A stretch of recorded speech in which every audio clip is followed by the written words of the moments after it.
Hello friends, कैसे हैं आप लोग। Study with N K Singh YouTube channel पर एक बार पुनः मैं आप सभी लोगों को स्वागत अभिनंदन करता हूं। एंशिएंट हिस्ट्री श्रृंखला के अंतर्गत हम वैदिक सभ्यता पर चर्चा कर रहे हैं। इसके पूर्व के लेक्चर में हमने वैदिक संस्कृति के विभिन्न आयामों पर विस्तार से चर्चा की थी। आज हम इसी श्रृंखला को आगे बढ़ा रहे हैं, तो चलिए शुरू करते हैं। वैदिक संस्कृति।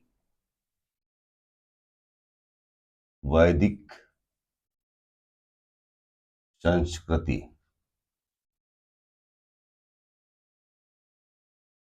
फ्रेंड्स, जैसा कि हम जानते हैं कि वैदिक सभ्यता की अपेक्षा वैदिक संस्कृति शब्द कहना ज्यादा उपयुक्त माना जाता है, क्योंकि संस्कृति का तात्पर्य है जीवन जीने का ढंग, अर्थात मेथड ऑफ लाइफ।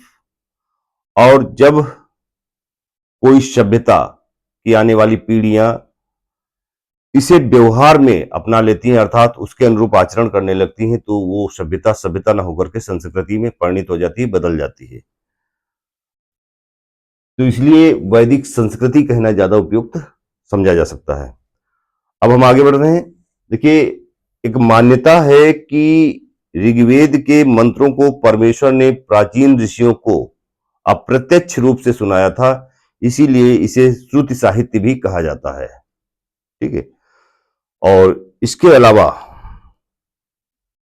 अतिरिक्त हम देखेंगे कि वैदिक वांग्मय क्या है और उसके भाग क्या हैं। तो देखिए, मैंने क्या कहा कि मान्यता के अनुसार एक मान्यता के अनुसार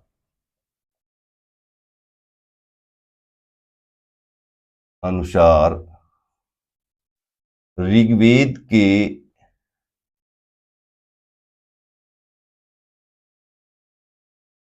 मंत्रों को परमेश्वर ने प्राचीन ऋषियों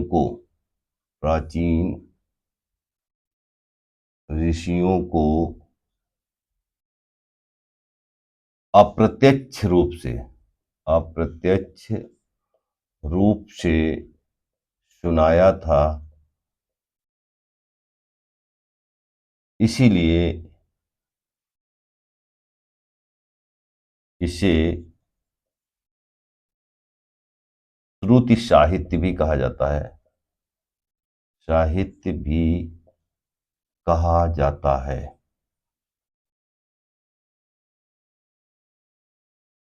फ्रेंड्स, जैसा कि हम जानते हैं कि वेद शब्द की उत्पत्ति संस्कृत के विद धातु में घई या अच प्रत्यय लगाने से हुई है। अर्थात वेद जो बना है, ये वेद शब्द की उत्पत्ति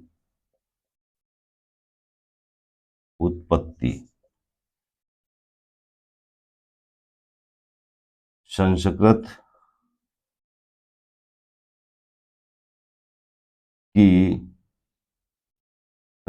के विद धातु में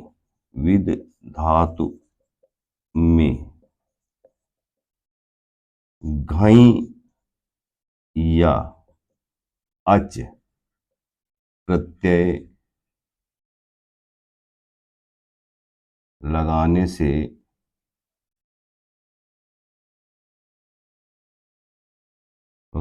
हुई है।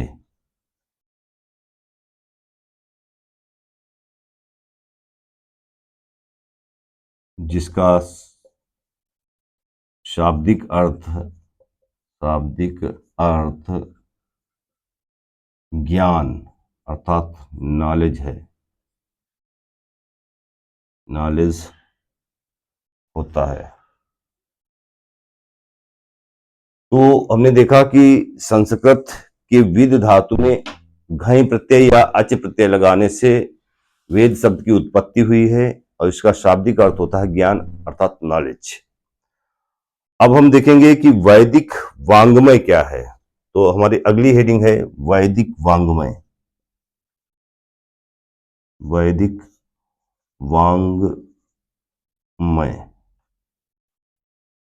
देखिए, वैदिक वांग्मय के 4 भाग होते हैं। वैदिक वांग्मय के भाग इसके 4 भाग होते हैं। पहला होता है मंत्र भाग, या इसी को संहिता बोलते हैं, संहिता।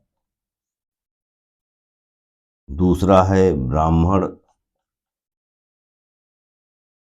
तीसरा है आरण्यक और चौथा है उपनिषद।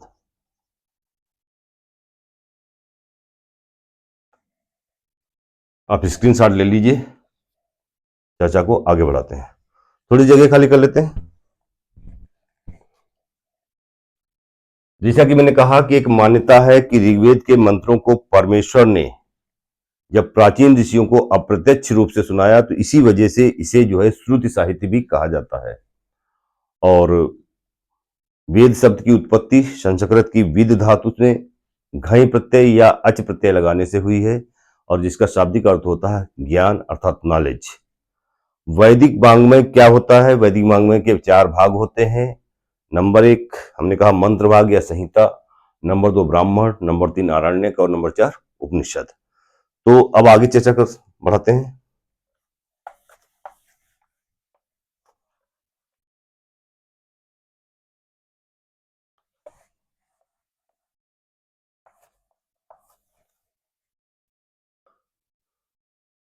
देखिए मंत्रों के समूह को नोट,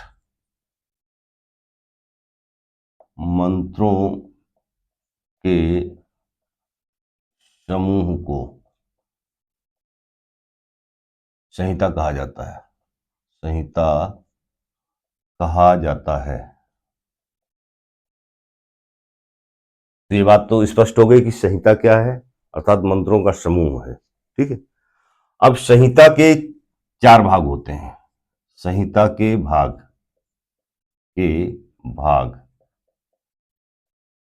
नंबर 1 ऋक् संहिता, ऋक् संहिता या इसे ही ऋग्वेद कहा जाता है, ऋग्वेद। दूसरा भाग है हमारा साम संहिता या इसे सामवेद कहते हैं। तीसरा है यजुः संहिता, यजुः संहिता, इसे यजुर्वेद बोलते हैं।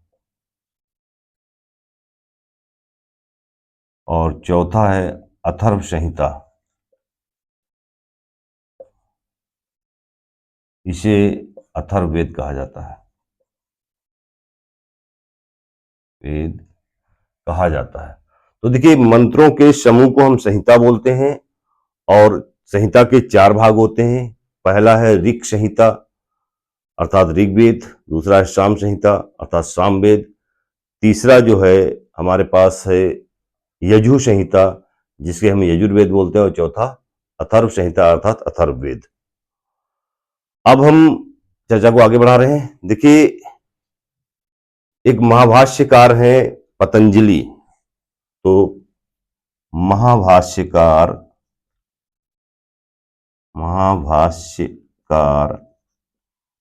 पतंजलि ने पार्श्वसाहनिक, एक उनका ग्रंथ है पार्श्वसाहनिक, मार्क माय पॉइंट, पार्श्वसाहनिक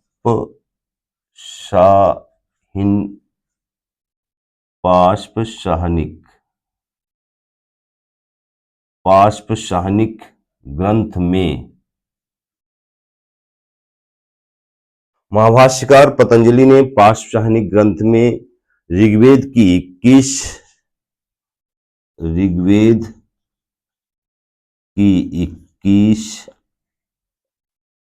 यजुर्वेद की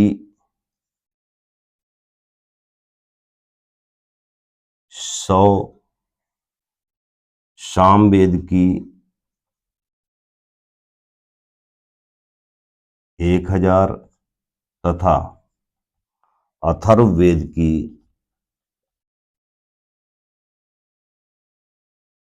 9 शाखाओं का वर्णन किया है, 9 शाखाओं का वर्णन किया है।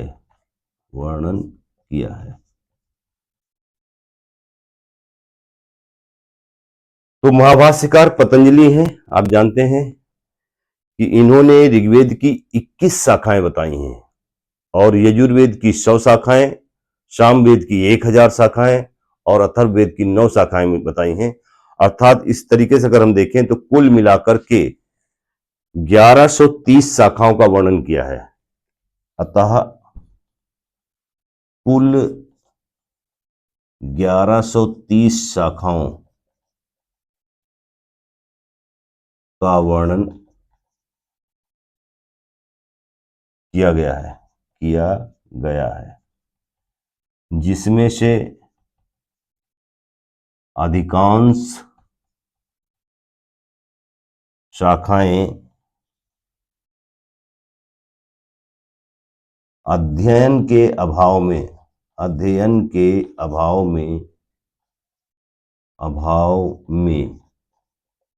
समाप्त हो गई हैं।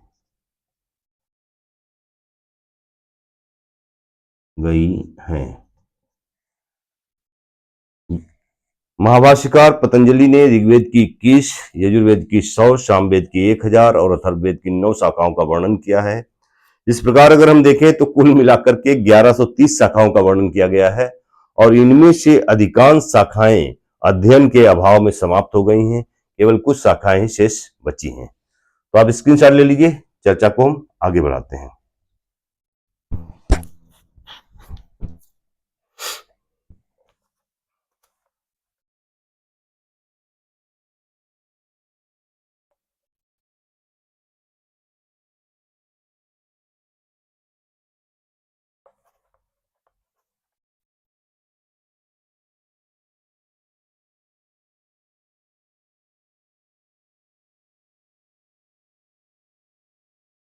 अब देखिए, एक ग्रंथ है जिसका नाम है चरण व्यूह। चरण व्यूह ग्रंथ में ऋग्वेद की 5 शाखाओं का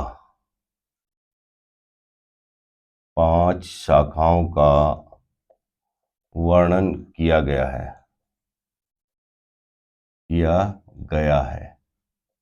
और वो 5 शाखाएं कौन कौन सी हैं? नंबर 1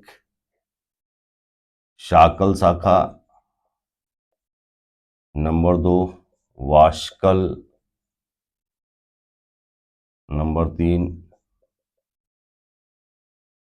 आश्वलायनी शाखा है, नंबर 4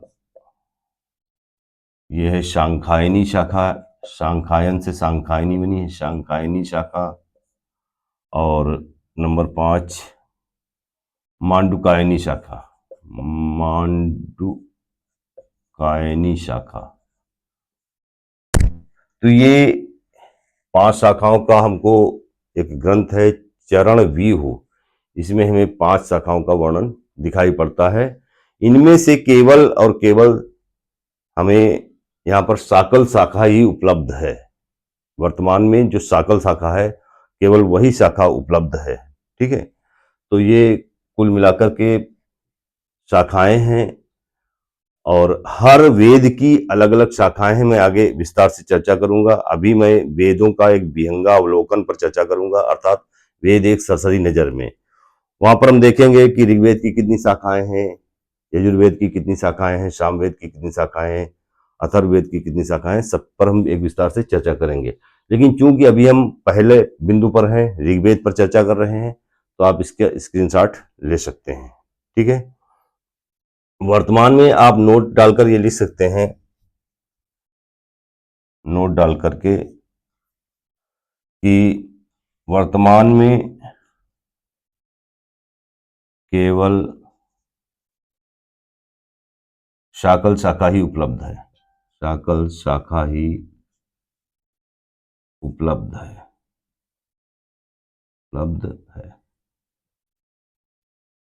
आप लोग स्क्रीनशॉट लीजिए, 1 मिनट में जरा पानी पी लेता हूं।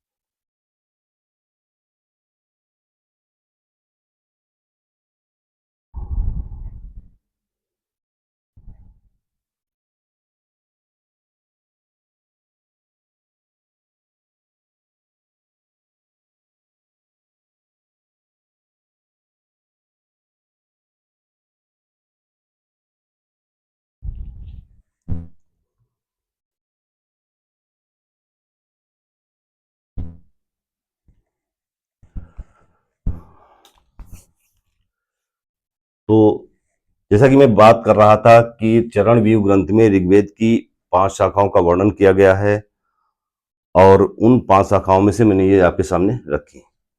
अब हमारा अगला बिंदु है कि ऋग्वेद, क्योंकि हम चर्चा ऋग्वेद पे कर रहे हैं, तो देखिए एक युग सूक्ति मिलती है और वो सूक्ति ये है कि ऋच्यन्ते, ऋच्यन्ते, थोड़ा साफ लिखते हैं,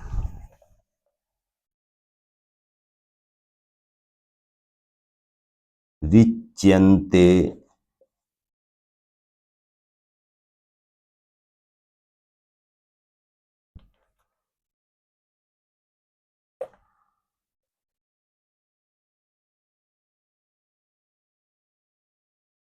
स्तूयन्ते, स्तूयन्ते अनया इति ऋक्, इति ऋक्। ये एक सूक्ति दिखाई पड़ती है। इस सूक्ति से हम ऋग्वेद को परिभाषित करने का प्रयास कर रहे हैं। ऋच्यन्ते स्तूयन्ते अनया इति ऋक्, अर्थात देवताओं की स्तुतियों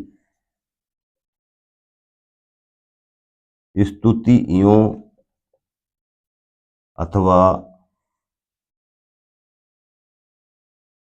उनके प्रति गाई गई प्रार्थनाओं का वेद ही ऋग्वेद कहलाता है, ही ऋग्वेद कहलाता है।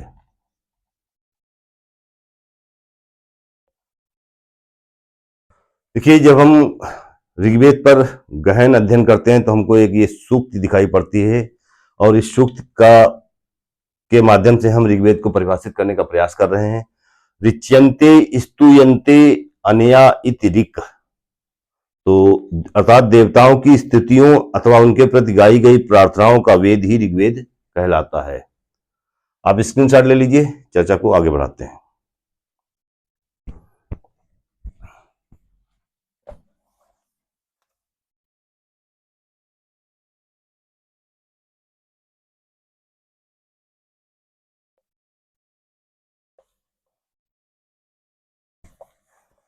देखिए, ऋग्वेद का जो विभाजन है वो 2 तरीके से किया गया है।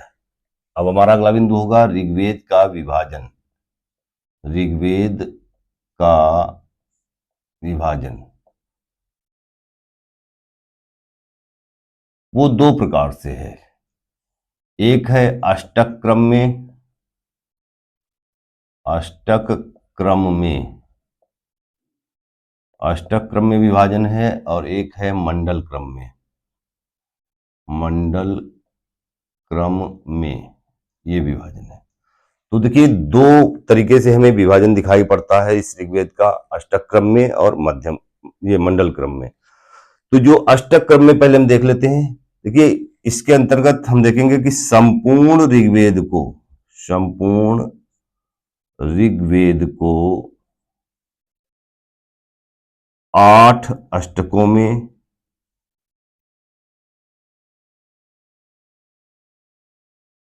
8 अष्टकों में विभाजित किया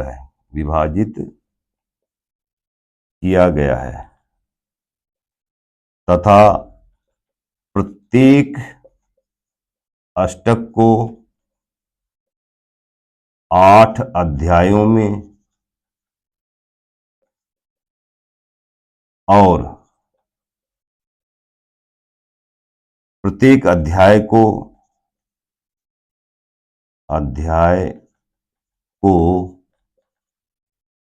वर्गों में विभाजित किया गया है, वर्गों में विभाजित किया गया है।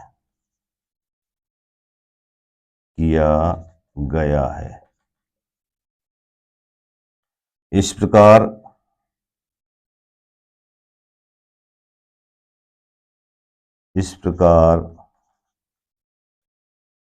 संपूर्ण वेद में 8 अष्टक, 64 अध्याय और 2006 वर्ग हैं। तो ये विभाजन है अष्टक क्रम में। पूरे ऋग्वेद को 8 अष्टकों में बांट दिया गया है और फिर प्रत्येक अष्टक को 8 अध्यायों में बांटा गया है। इस प्रकार और फिर प्रत्येक अध्याय को वर्गों में बांटा गया है। तो इस प्रकार हम देखते हैं कि पूरा जो ऋग्वेद है, संपूर्ण ऋग्वेद है, वो 8 अष्टकों में, 64 अध्यायों में और 2006 वर्गों में विभाजित दिखाई पड़ता है। अब हम देखेंगे मंडल क्रम में। देखिए, मंडल क्रम में संपूर्ण ऋग्वेद को 10 मंडल,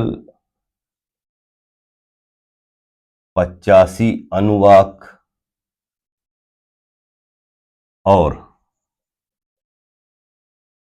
1017 सूक्त, संपूर्ण ऋग्वेद को 10 मंडल, 85 अनुवाक और 1017 सूक्त में बांटा गया है।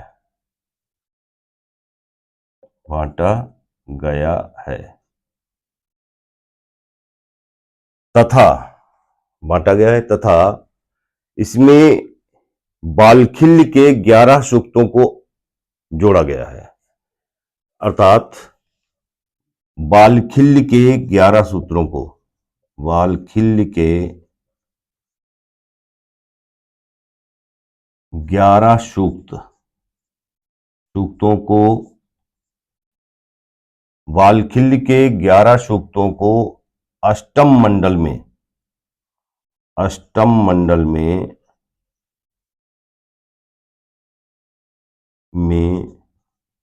मध्य क्रम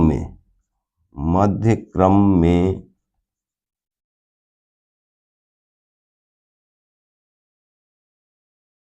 49 से 59, मध्य क्रम में 49 से 59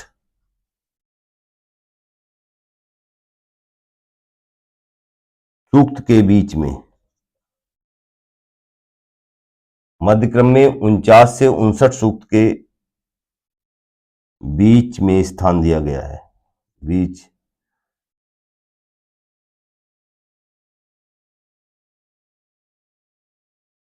49 से 59 सूक्त के रूप में स्थान दिया गया है। जबकि अष्टम मंडल में मुख्य सूक्त 92 हैं। जबकि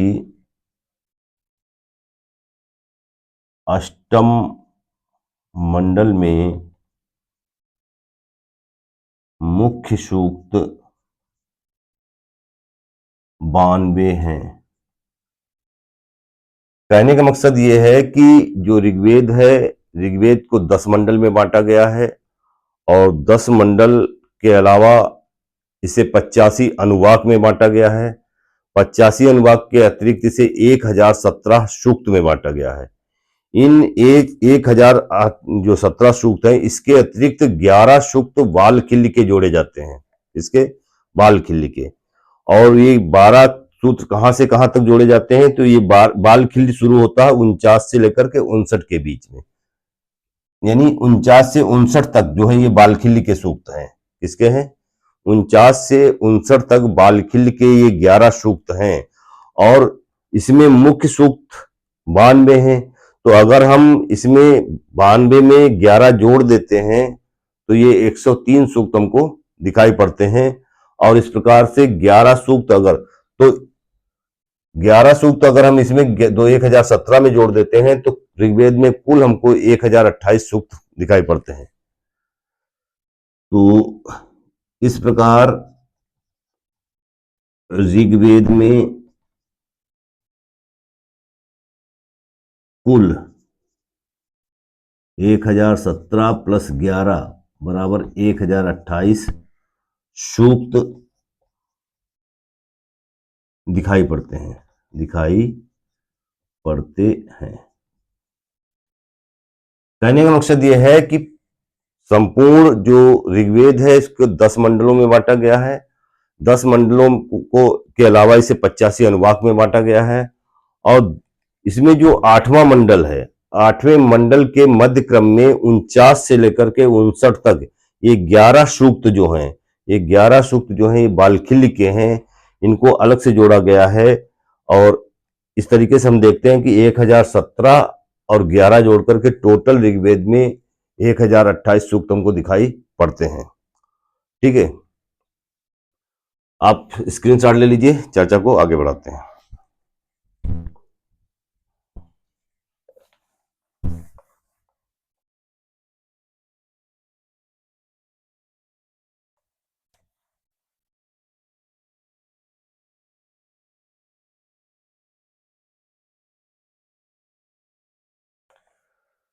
देखिए, जैसा कि हमने कहा कि बाल खिल्य, खिल का मतलब होता है परसिस्ट, अर्थात बाद में जोड़ा गया। खिल का तात्पर्य यहां क्या है? खिल का तात्पर्य तात्पर्य परसिस्ट होता है। क्या होता है? परसिस्ट, अर्थात बाद में जोड़ा गया, बाद में जोड़ा गया। आप जानते हैं कि अष्टम मंडल में मुख्य सूक्त जो है वो 92 हैं। तो अष्टम मंडल की बात देख लेते हैं जरा। अष्टम मंडल, अष्टम मंडल के अंदर हम देखेंगे कि इसमें मुख्य सूक्त जो है, मुख्य सूक्त ये हैं 92 हैं। और उसके अलावा बालखिल्य के हैं 11, बालखिल्य के हैं। देखिए, खिल माने होता है और बाद में जोड़ा गया है, तो बालखिल्य के हैं हमारे पास 11। तो ये इस तरीके से 103 जो है सूक्त हमको अष्टम मंडल में दिखाई पड़ेंगे।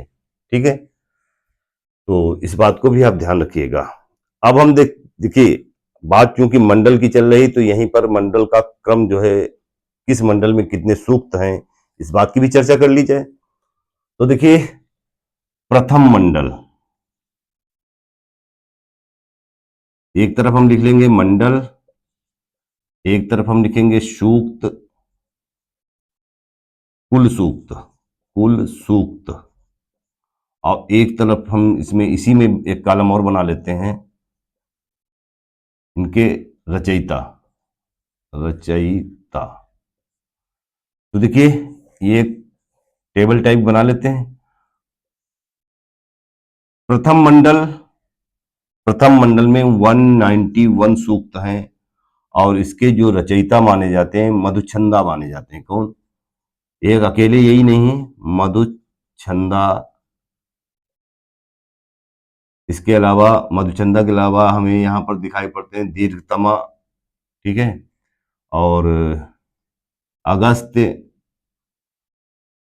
दीर्घतमा, अगस्त्य, मधुचंदा है, दीर्घतमा है, अगस्त्य है। ये इत्यादि लोग जो है इसके रचयिता दिखाई पड़ते हैं, क्योंकि प्रथम मंडल का रचयिता कोई एक ऋषि नहीं है। ठीक है, फिर दूसरा मंडल, दूसरा मंडल, इसमें हमको 43 सूक्त दिखाई पड़ेंगे। और इसके रचयिता हैं ग्रत समद भार्गव, ग्रत समद भार्गव। फिर तीसरा मंडल है, इसमें हमें 62 सूक्त दिखाई पड़ते हैं। और इसके रचयिता हैं विश्वामित्र, विश्वामित्र। फिर चौथा मंडल है, इसमें हमें 56 सूक्त दिखाई पड़ते हैं। और ये वामदेव हैं, वामदेव। फिर पांचवा मंडल है, इसमें 87 सूक्त दिखाई पड़ते हैं हमको। और इसके रचयिता हैं अत्रि। फिर छठा मंडल है, इसमें हमें 75 सूक्त दिखाई पड़ते हैं और इसके रचयिता हैं भरद्वाज। भारद्वाज। इसके बाद सातवां मंडल,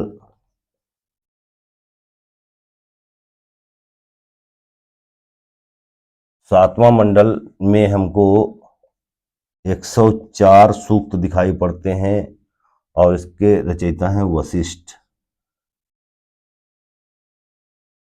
इसके बाद में आठवां मंडल, आठवां मंडल, इसमें 92 प्लस 11 बराबर 103। ये 92 मुख्य हैं और 11 बालखिल्ली वाले हैं, तो 92 प्लस 11 यानी 103 हो गए। ये यहाँ पर हमें कौन कौन दिखाई पड़ेगा, तो यहाँ पर आठवें मंडल के जो रचयिता हैं वो कण्व एवं अंगिरा ऋषि हैं। कौन है? कण्व, अंगिरा। और फिर उसके बाद में नौवें मंडल में आ जाइए। नौवां मंडल, नौवां मंडल, इसमें 114 सूक्त हैं और अनेक ऋषि हैं, इसके रचयिता अनेक ऋषि हैं। फिर 10वां मंडल,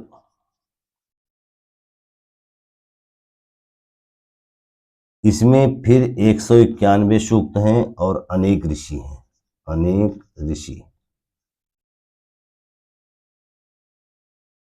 देखिए आप इनको ऐड कर लीजिए, देख लीजिए भाई। 1 3 4, 4 2 6, 6 6 12, 12 12 और ये 7 19, 19 5 24, 4 28 और 3 31 और 4 35, 35 1 ये 36। तो इस तरीके से टोटल जो है हमें दिखाई पड़ेंगे 1028 सूक्त दिखाई पड़ेंगे। कितने? 1028 सूक्त दिखाई पड़ेंगे।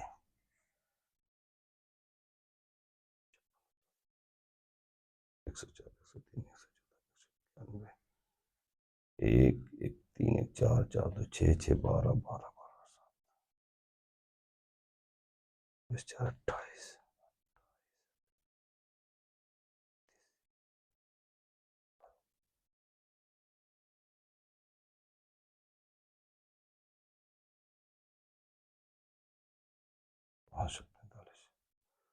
तो आप स्क्रीनशॉट ले लीजिए। कुल मिलाकर के ये सूक्तों की संख्या है, मैंने इसमें सूक्त भी लिख दिए हैं और आगे की चर्चा को बढ़ा रहे हैं।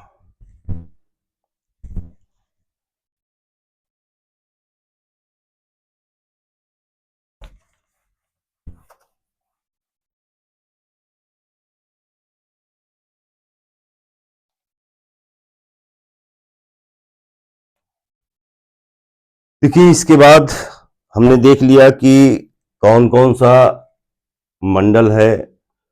तो हमने देखा कि हमारे पास 10 मंडल दिए गए हैं और प्रत्येक मंडल के रचयिता कौन है। जैसे हमने कहा प्रथम मंडल के रचयिता जो हैं वो मधुछंदा बोले जाते हैं। इसके अलावा अगस्त्य हैं, इसके अलावा दीर्घतमा हैं। इस तरीके से कई ऋषि मिलकर के प्रथम मंडल की रचना करते हैं। इसके अलावा दूसरे मंडल के ग्रसमत भार्गव हैं, तीसरे के विश्वामित्र हैं, चौथे के वामदेव हैं, पांचवें के अत्रि हैं, छठे के भरद्वाज हैं, सातवें के वशिष्ठ हैं, आठवें के कण्व एवं अंगिरा हैं, नौवें के अनेक ऋषि हैं, 10वें के अनेक ऋषि हैं।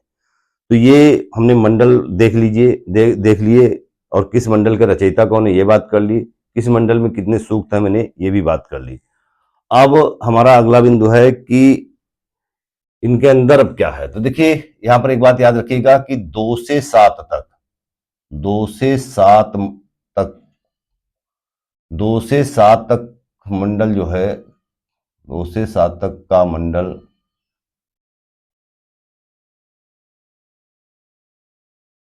2 से 7 तक सबसे प्राचीन मंडल है, सबसे प्राचीन मंडल है।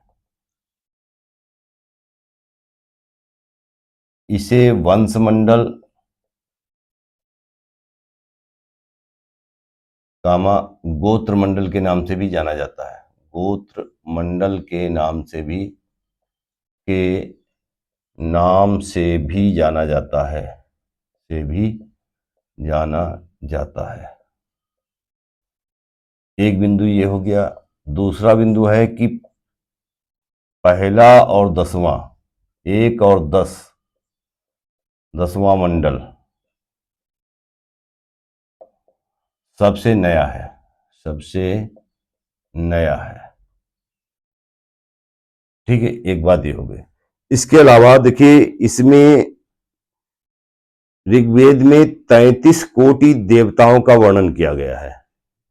इसके अलावा हमारा अगला बिंदु क्या है, इसमें 33 कोटि देवताओं का वर्णन किया गया है, देवताओं का उल्लेख है। और वो कैसे हैं, तो देखिए इसमें से 11 जो हैं वो पृथ्वी पर हैं, 11 पृथ्वी पर, 11 अंतरिक्ष में, और 11 जो हैं वो द्यूलोक में। किसमें? द्यूलोक। द्यूलोक का तात्पर्य होता है स्वर्गलोक, स्वर्गलोक। यानी इस प्रकार मतलब टोटल जो है वो हमें 33 कोटि, याद रखिएगा, यहां पर विशेष ध्यान दीजिएगा कि यहां 33 कोटि कहा गया है। यहां पर मैं क्लियर करके लिखे दे रहा हूं कि यहां कोटि से तात्पर्य, कोटि का तात्पर्य, कोटि का तात्पर्य प्रकार है,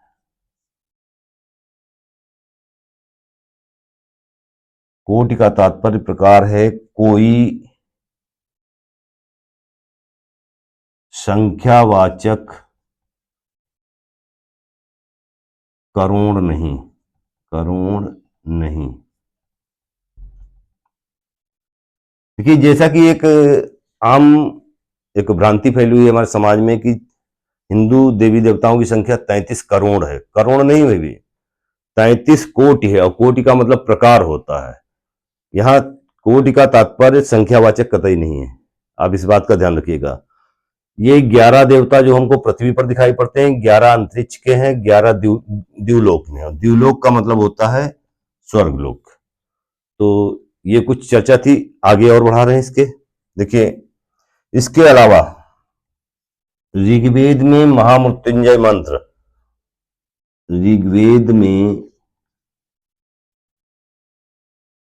महामृत्युंजय मृत्युंजय मंत्र 7/59/12, इसका मतलब है जो ऋग्वेद में महामृत्युंजय मंत्र है वो 7वें मंडल के, ध्यान दीजिएगा कैसे पढ़ा जाएगा इसको, ये 7वां मंडल है, 59 नंबर का ये सूक्त है, और 12 नंबर का मंत्र है। अर्थात ऋग्वेद में जो महामृत्युंजय मंत्र है वो 7वें मंडल के 59वें सूक्त में 12वां मंत्र है। तो ऋग्वेद में महामृत्युंजय मंत्र 7/15/12 में दिया गया है। ठीक है, अगर आपको ऋग्वेद में महामृत्युंजय मंत्र को ढूंढना है तो कहां मिलेगा, तो 7वें मंडल के 59 नंबर के सूक्त में 12वां मंत्र है। कौन सा है? 12वां मंत्र है। इसके अलावा ऋग्वेद में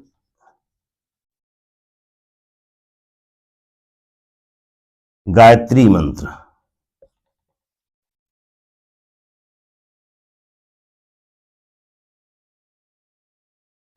ये 3/62/10, इसका मतलब है जो गायत्री मंत्र है वो विश्वामित्र रचित तीसरा मंडल है, और इस तीसरे मंडल के 62 नंबर के सूक्त में 10 नंबर का मंत्र है।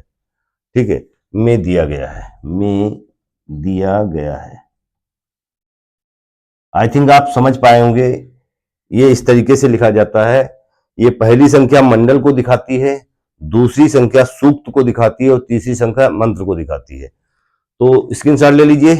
मैंने कहा कि 2 से 7वां मंडल जो है वो प्राचीन मंडल है, सबसे प्राचीन मंडल है, ठीक है, और इसे गोत्र मंडल या वंश मंडल के नाम से भी जाना जाता है। इसके अलावा यहां पर मैंने बोला कि 1 और 10 ये सबसे नया मंडल है। 10वें मंडल की रचना अनेक ऋषियों ने की है, जबकि पहले मंडल की रचना कई ऋषियों ने मिलकर, जैसे मधुचंदा, जैसे दीर्घतमा और जैसे अगस्त्य आदि ऋषियों ने मिलकर के की है। इसके अलावा हमारे ऋग्वेद में 33 कोटि देवी देवता दिखाई पड़ते हैं, अर्थात देवता जो दिखाई पड़ते हैं वो 33 कोटि हैं। मार्क माई सेंटेंस, यहाँ 33 कोटि बोल रहा हूं, 33 करोड़ नहीं बोल रहा हूं मैं। कोटि का मतलब प्रकार है, करोड़ नहीं है, इस बात को भी ध्यान रखिएगा। इनमें 11 पृथ्वी पर हैं, 11 अंतरिक्ष में हैं, 11 द्यूलोक, द्यूलोक का मतलब है स्वर्ग लोक में है। इसके साथ ले लीजिए, चर्चा को आगे बढ़ाते हैं।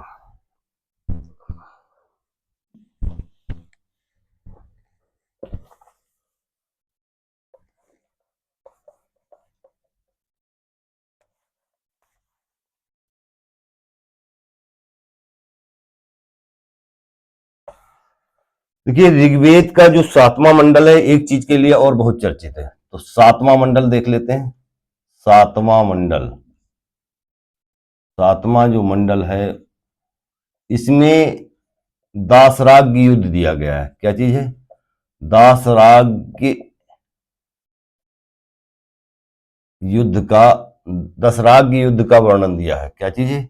दसराग युद्ध का वर्णन है, युद्ध का वर्णन दिया गया है। 7वें मंडल में दसराग युद्ध का वर्णन दिया गया है, अर्थात ये एकमात्र ज्ञात युद्ध दिखाई पड़ता है ऋग्वेद में हमको, जो एक तरफ है। यहां पर किसके किसके बीच में हुआ? तो पहली बात तो यह युद्ध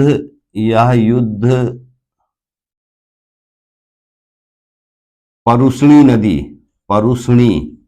परुष्णी बोले तो आज की रावी नदी, परुष्णी नदी के किनारे लड़ा गया, नदी के किनारे लड़ा गया।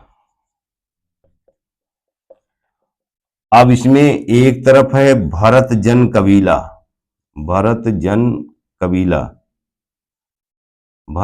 कबीला, इसका राजा है सुदास, राजा सुदास है, और इसका पुरोहित जो है वो पुरोहित कौन है? तो पुरोहित हैं वशिष्ठ, महर्षि जो वशिष्ठ हैं वो है वर्ष।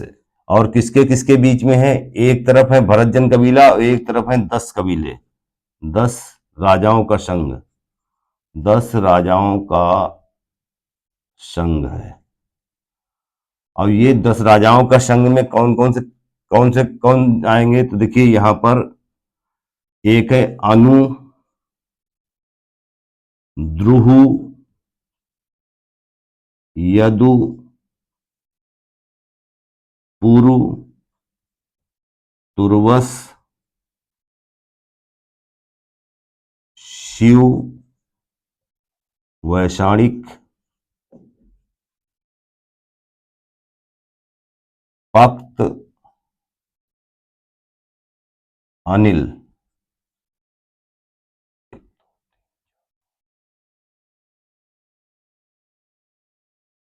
अनु है, ध्रुव है, यदु है, पुरु है, तुर्वस है, शिव है, वैशाणिक है, पक्त है, अनिल है।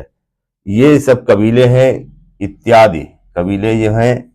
देखिए, और इनका जो पुरोहित है वो कौन है? पुरोहित वो है विश्वामित्र। तो ये 7वें मंडल में 10 राग युद्ध हमको दिखाई पड़ता है। अनु, द्रुहु, यदु, पुरु, तुर्वस, शिव, वैशाणिक, पक्त, अनिल और भलानस, एक और है भलानस। ये पूरे 10 हो गए, ठीक है। तो ये 10 कबीलों, तो 10 कबीलों के 10 राजाओं का एक संघ है, और एक तरफ अकेला भरत जन कबीला है, उसका राजा सुदास है। इनके पुरोहित जो है वो विश्वामित्र हैं और इनके पुरोहित वशिष्ठ जी हैं। और ये युद्ध परशुनी नदी के किनारे लड़ा गया और इसमें राजा सुदास विजयी हुआ, राजा सुदास विजयी हुआ। तो इसमें इसका परिणाम क्या है? तो परिणाम ये है राजा सुदास विजयी हुआ, विजयी हुआ।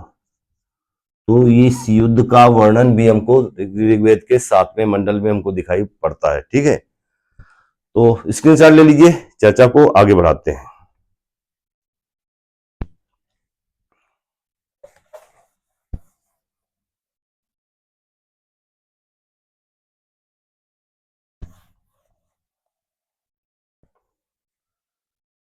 देखिए ऋग्वेद में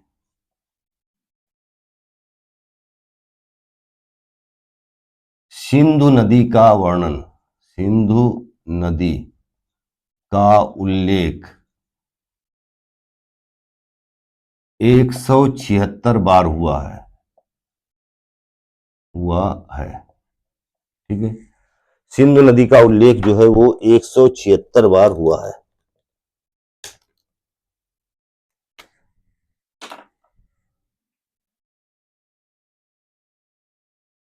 कृषि का उल्लेख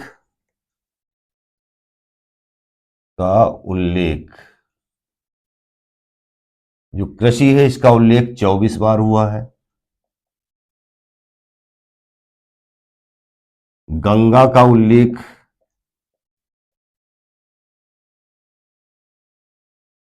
1 बार हुआ है। यमुना का उल्लेख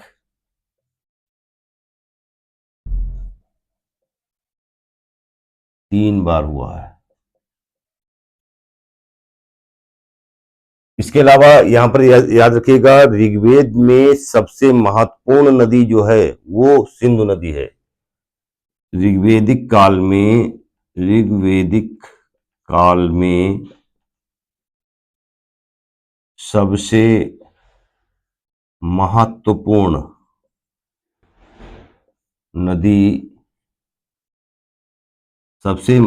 नदी जो है वो नदी सिंधु है। सबसे महत्वपूर्ण नदी सिंधु है, जबकि सबसे पवित्र नदी सरस्वती है।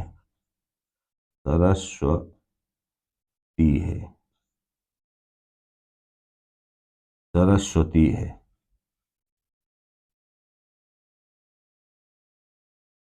इसके अलावा ऋग्वेद में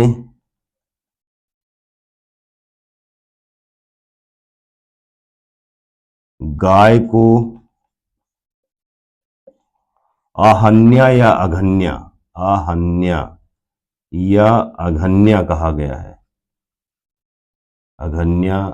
कहा गया है, जिसका शाब्दिक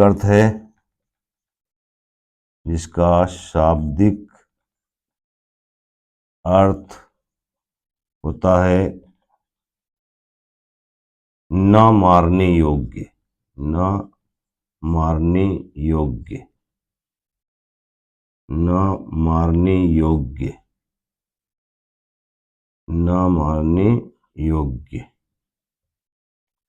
देखिए ऋग्वेद में गाय को आहन्या या अघन्या कहा गया है, इसका तात्पर्य होता है न मारने योग्य।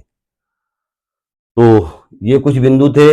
ऋग्वेद में सिंधु नदी का उल्लेख 176 बार सर्वाधिक बार आया हुआ है। ऋग्वेद में कृषि का उल्लेख 24 बार है। गंगा का उल्लेख 1 बार, यमुना का उल्लेख 3 बार। अर्थात इससे ये स्पष्ट होता है, यह बात स्पष्ट होती है कि ऋग्वैदिक काल में गंगा महत्वपूर्ण नदी नहीं थी, और सबसे ज्यादा महत्व किस नदी को दिया गया? तो उस समय सबसे ज्यादा महत्व सिंधु नदी को दिया गया। ठीक है, तो स्क्रीनशॉट ले लीजिए, चर्चा को आगे बढ़ाते हैं।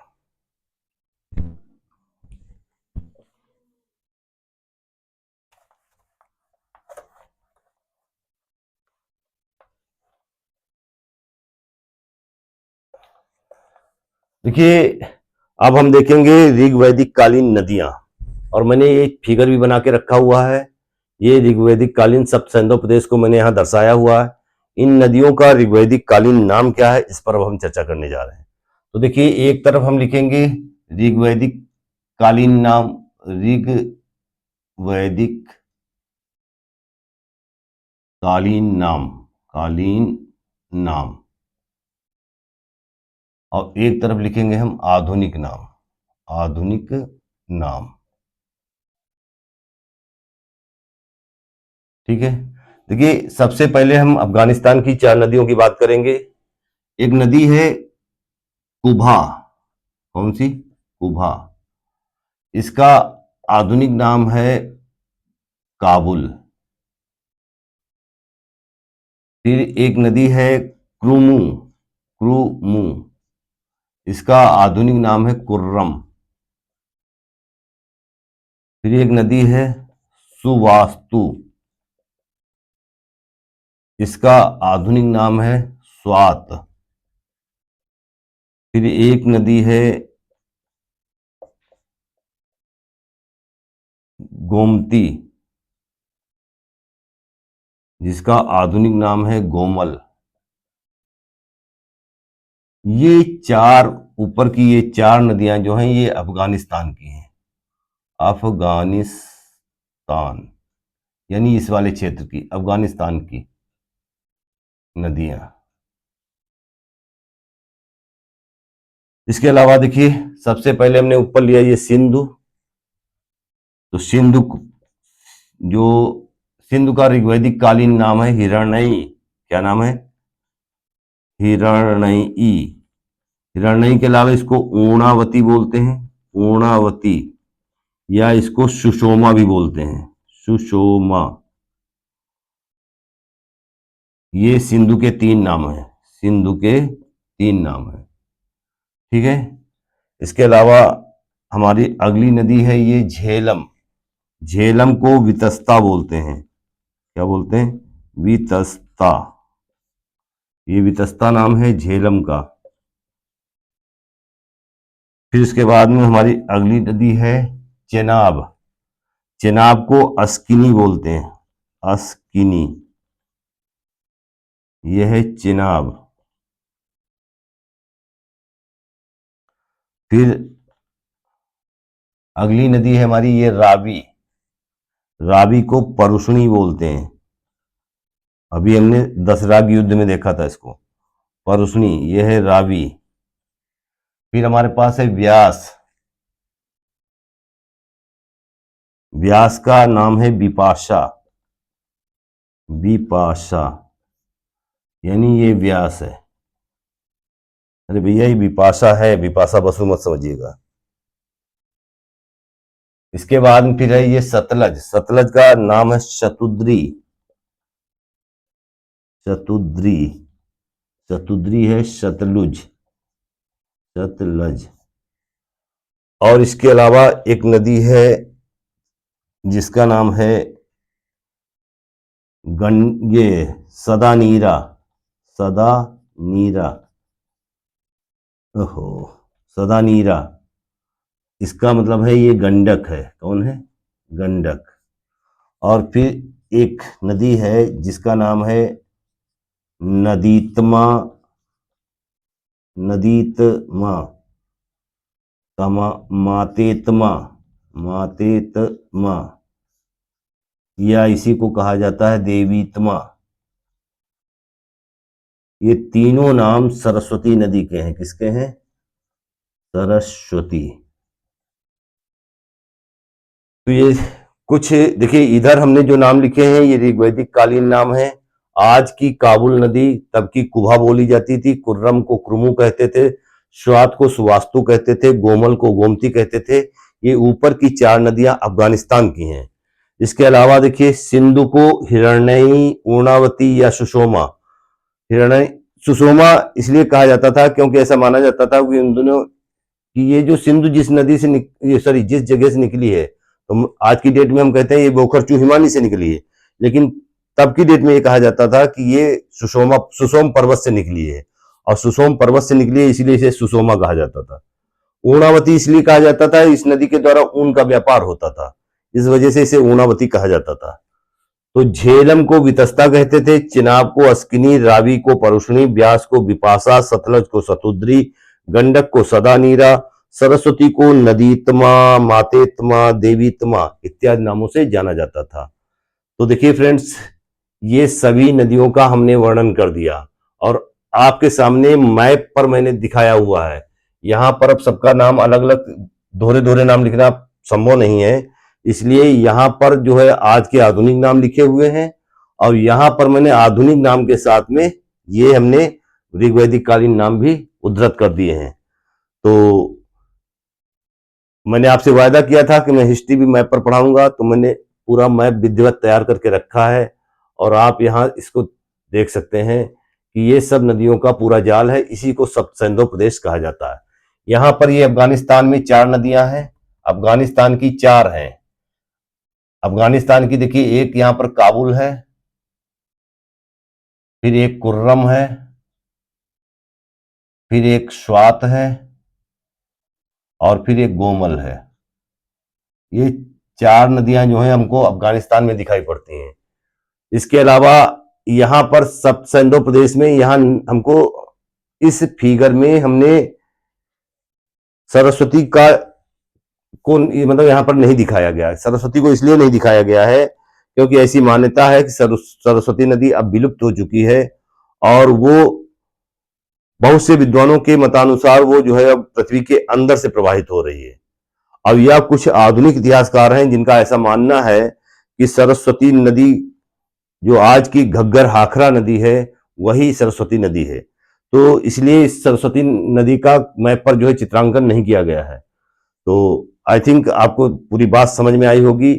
मैंने एक एक बिंदु को उठाने का प्रयास किया है और इसके अलावा अगले वीडियो में हम इसका विहंगावलोकन देखेंगे कि वेद, उपवेद, मैं जस्ट एक मौखिक बात कह देता हूं, जैसे ऋग्वेद का उपवेद जो है वो आयुर्वेद होता है, यजुर्वेद का उपवेद धनुर्वेद होता है, सामवेद का गंधर्व वेद होता है और अथर्ववेद का सर्पवेद या शिल्पवेद होता है।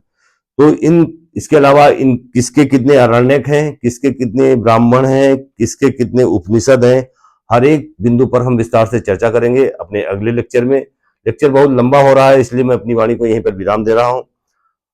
मैंने अपनी तरफ से बेहतरीन कंटेंट देने की कोशिश की है और हर पहलू को उजागर किया है और मुझे आशा ही नहीं वरन पूर्ण विश्वास है कि आप लोगों को वीडियो बहुत अच्छा लगेगा।